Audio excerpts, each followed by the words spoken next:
Villagers, thank you for your love and support. I appreciate you all. As Africans, where are we heading towards? Are we fighting to preserve our values, our customs, our culture? What makes us a people? Or we are still here in this modern world trying to be other people? Botswana has just shocked everybody. Seriously, Botswana has shocked Africa. What we are hearing today from Botswana is that the President Duma Boko under his government has decided to undo the law that was passed some years back concerning same-sex marriage. Trumu, man, woman.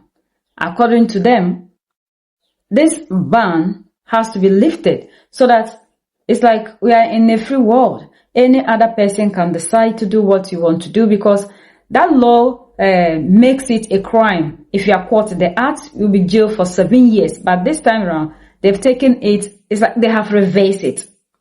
Botswana, as we know, is a very wonderful place with minerals, with everything.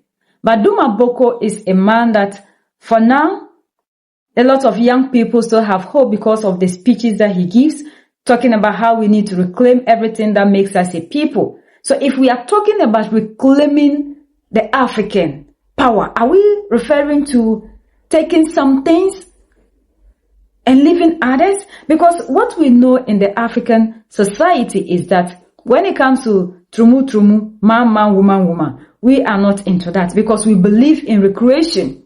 And we are the only people that can recreate, to feel. And we are seeing that this thing is a sentiment that is cutting across the whole of Africa, that we do not want this kind of things in our community. But Botswana President Duma Boko under his watch, allowing this to happen, has shocked a lot of people in Africa. Botswana has formally amended its penal code to remove colonial-era laws that criminalize same-sex relationships. This legislative update officially strikes down provisions that previously carried a prison sentence of up to 7 years.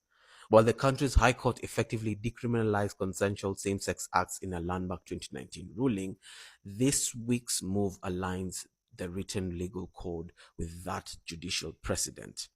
It ensures that the country's statutes reflect the current reality of the law. This development stands in contrast to recent trends in other parts of the continent, where several nations are considering or have passed more restrictive legislation. By removing these legacy laws, Botswana is becoming, or rather is being viewed as a significant case study in how African states can modernize their legal framework to prioritize constitutional rights. As legal debates continue across the region, Botswana's move highlights a growing shift towards domestic legal reform and the removal of inherited colonial statutes. Thank you. My name is Modenu Mshoki and this is Bold News. We've seen that Burkina Faso openly rejected it. Senegal is a recent nation that has come out boldly to condemn this and said it's not going to happen. And we are still finding that our leaders are taking us back. Sometimes when we listen to our leaders talk and when we expect them to act upon their speech, we see a different reaction. As Africans, we know our values and customs. Like Senegal and Burkina Faso made it clear to the whole world. We are Africans and we have our values, we have our culture. We need to preserve these things. And these things are not part of our culture. They are Western things that are being imposed on us.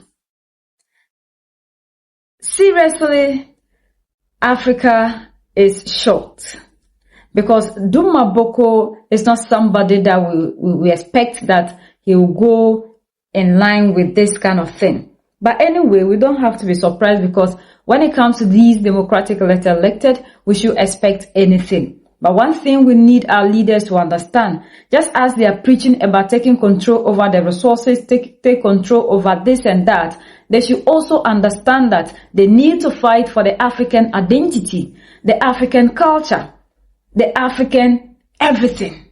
Anything that makes us a people should be fought for, and not for them to select certain things to be doing and leaving other things. Because if we are fighting for these things to be part of our society, like the Senegalese leader said, a time will come we'll lose the African value. And this is what makes us a people. So if we cannot preserve our identity, preserve our culture, and we are expecting that we need to preserve only the resources, what then becomes of the society? What becomes of us? Are we saying that there are certain things that are from them that are good and we need to accept and do away with our own culture? Is that what we are saying? I've seen that a lot of people are excited because they believe that it is a colonial law, and now that it has been taken, they are happy. They have the liberty to do what they want. Yes, we all have the right to do whatever. You know, whenever it comes to certain things that they need to impose on the African, they list the 1,001 rights. But when the African needs the right to decide who leads him or her, then they want to take that right from us. When the African rises to also tell the world we have the right to take care of our resources, then we have a problem with them. The only time the African has the right to do anything is when they bring or impose something on us that goes against our values, our culture, our identity.